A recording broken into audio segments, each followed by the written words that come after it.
Ok, what's up mes brothers? J'espère que vous allez bien. Bienvenue sur ma chaîne Magic Mike Curry où ça parle Eurobasket 2025. Bon les gars, je vais pas vous mentir, je suis un peu mi-figue, mi-raisin sur cette journée du jeudi 4 septembre. La plupart des matchs étaient claqués au sol, à part deux. Bien évidemment, je vous en parlerai en fin de vidéo. Mais avant ça, n'oublie pas de t'abonner, comme toujours. Allez, c'est parti. Alors aujourd'hui, on a eu des matchs pourris, mais claqués de fou. Je suis obligé de choisir le plus pourri. Je pense que c'est Italie-Chypre 89-54.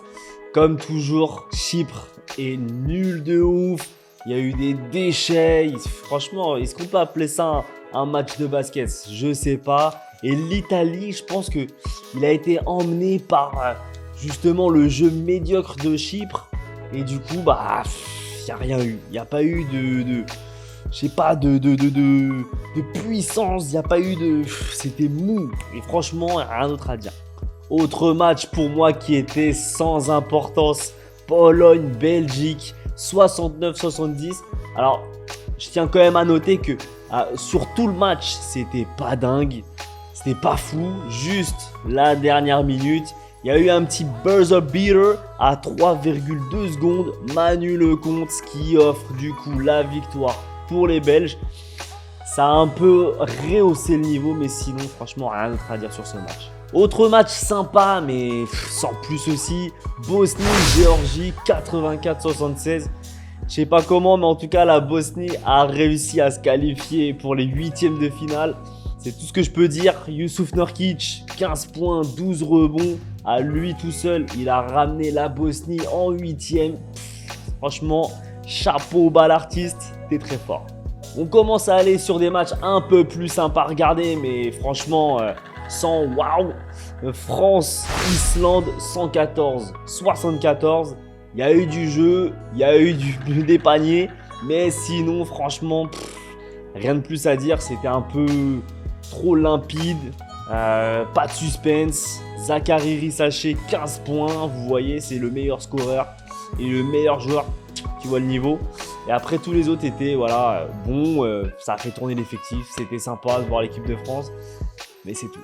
Là ça y est, on arrive sur les deux matchs dont je vous ai parlé. La Grèce contre l'Espagne, je la mets en numéro 2, 90-86.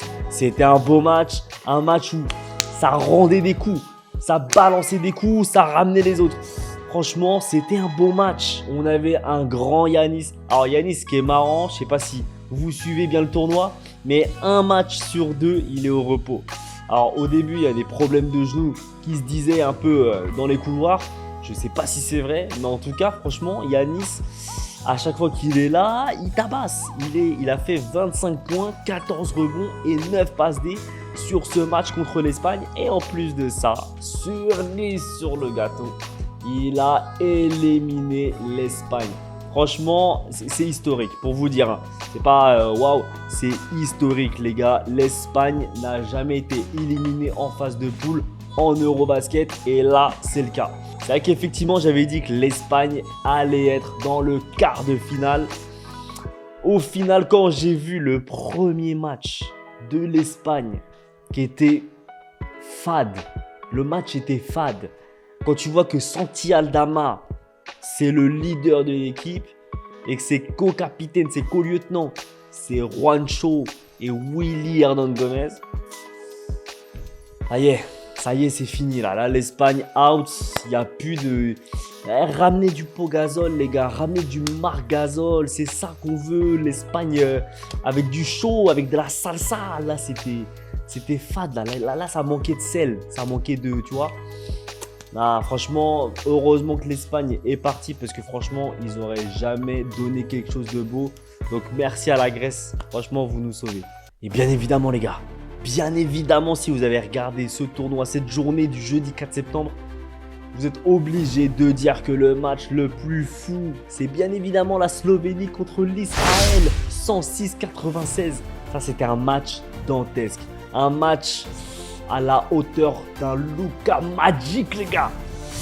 Là, il s'est transformé en mode Luka Magic de Dallas. Là, on l'a reconnu, les petits step back aux 3 points, bra, là il tape sur la défense, franchement c'était beau, c'était fort, il était agressif. Alors, bien évidemment en défense c'est pas forcément le meilleur, mais il était là au rebond, il était là à la passe, il était là franchement, il était là partout.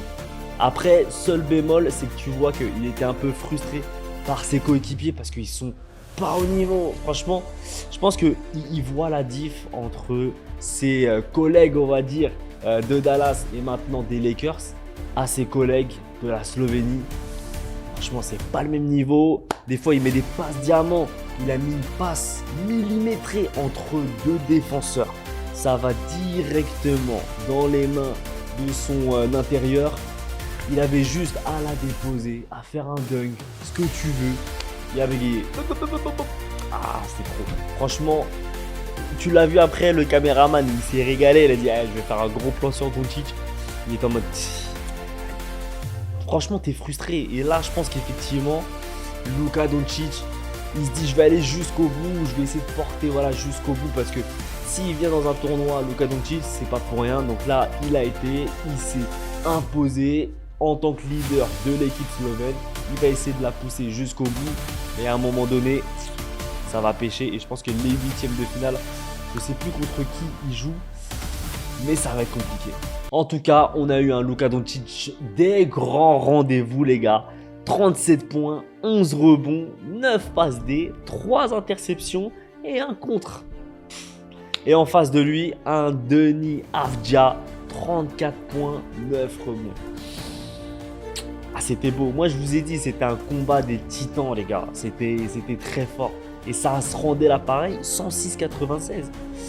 De 10 points d'écart. Franchement, Israël, c'est fort. Hein. Là, je pense que Israël, potentiellement, tout va dépendre de quelle équipe il va avoir en face. Mais potentiellement, il peut aller au quart, les gars. Voilà, c'est la fin de la vidéo. Petit résumé de ce qui s'est passé sur ce jeudi 4 septembre. J'espère que tu t'es régalé. Si c'est le cas, n'hésite pas à mettre un petit pouce bleu. Ça aide la chaîne pour le référencement. N'oublie pas aussi de commenter. Donne-moi ton avis. Qu'est-ce qui s'est passé du coup de ton côté, ton ressenti. On va débattre ensemble, tous ensemble sur les commentaires. J'ai plus qu'à te souhaiter une excellente journée. N'oublie pas que tu es le meilleur. Ciao mes brothers!